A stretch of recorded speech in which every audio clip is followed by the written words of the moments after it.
Hi. Hey. Can you basically tell me what your community is about? Yeah, my community is called My Block, My Hood, My City, and we're all about stepping outside your comfort zone and just recognizing the world doesn't end at the corner of your block. So, yeah, that's what we're about. Like exploring, experiencing, and evolving as people. And where are you based? We're based on the south side of Chicago. So, And why do you think it's important for people to feel like they have a space that they own or they're responsible for? well, Chicago is one of the most segregated cities in the country, like the most disconnected cities in the country. But what I've seen is that while traveling around and meeting people, there's like a wealth of people that have a desire to do good, but they just lack the platform or they lack the guidance. And so what I want to do is use technology so I can connect that desire to do good with the will or the good that needs to be done.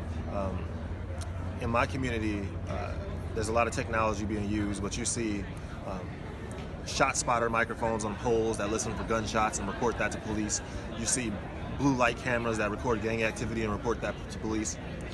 Not only is that technology being used reactively, but it's damaging to the psyche of people. So, am I going too far in depth with this? No, it's great. Okay, so I want to work with Facebook so I can use technology constructively, and I want to, build communities through volunteership. So people from all different colors, genders, religions, opinions, ethnicities, occupations, they can join together in service, and then we can break down those, socioeconomic barriers, or we can hurdle them so we can bring our city closer together. And that's what I use my community to do. So when you talk about technology being used for good, what kind of things do you really want to do? Do you have any examples? Yeah, so in Chicago, there's a lot of block clubs. So block clubs are small social groups of people that organize to improve the quality of life in their block. They might need help. There's a lot of neighborhoods in Chicago, so there can be a wide range of aspirations. Like people want to get a speed bump on their block. So they don't want a rubber speed bump, they want a concrete speed bump. Some people need help getting 1,000 signatures for a stop sign. Some people might need help cleaning the alley or shoveling snow for seniors. I want to give those block clubs, those small groups, I want to give them social group pages for Facebook. So if you're a senior and you can't make it to a block club meeting, we can actually live stream the meeting out to you. Or if the power goes off on my block, instead of having to knock on all the doors and say you talked to ComEd, you can go right to your Facebook group and say, hey, the power is off, I talked to ComEd, the power will be restored at 2:30, boom, and you send that out. So like Facebook is the new phone tree. It's the new way to stay in touch with your neighbors. So when we talk about like communities and diversity, like what you've spoken about, do you think that larger organizations have a responsibility to promote diversity? And also, why do you think diversity is so important, especially for your community?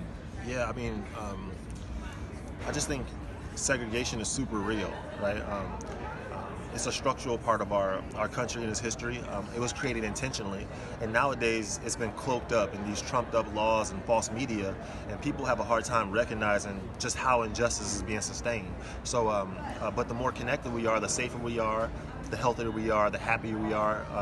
And so, yeah, I just feel like, Dr. Martin Luther King Jr. always talked about, in a real sense, all life is interrelated.